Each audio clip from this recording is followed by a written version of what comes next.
আসসালামু আলাইকুম এভরিওয়ান। আজকে আমি মাছের মাথা দিয়ে লাল শাক রান্না করব। তা আমি মাথাগুলো কেটে নিয়ে ম্যারিনেট করে রেখেছিলাম, সেগুলো খুব ভালো করে আমি ভেজে নিয়েছি।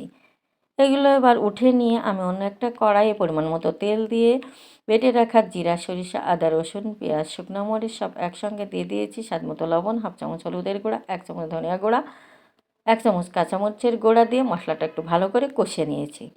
নিয়ে এবার কেটে ধুয়ে রাখা আমি লাল শাকটা দিয়ে একটু ভালো করে কষিয়ে নেব। নিয়ে একটু ঝোলের জন্য পানি দিয়ে দেব। আমি ঝোলের জন্য পানি দিয়ে দিয়েছি। একটু নেড়ে নিয়ে এবার ঢাকনা দিয়ে ঢেকে রাখবো। ফুটে উঠলে আমি মাছের মাথাগুলো দিয়ে দেব। মাছের মাথাগুলো এবার দিয়ে দিয়েছি। এবার আরেকটু ঢাকনা দিয়ে ঢেকে রেখে রান্না করে নেব। আমি ধনিয়া পাতা দিয়েছি, দিয়ে 1 মিনিট একটু রেখে দিয়ে রান্না করে নেব। তো আমার রান্নাটা রেডি। কার কার মাছের মাথা দিয়ে লাউ শাক ভালো লাগে? আল্লাহ হাফেজ।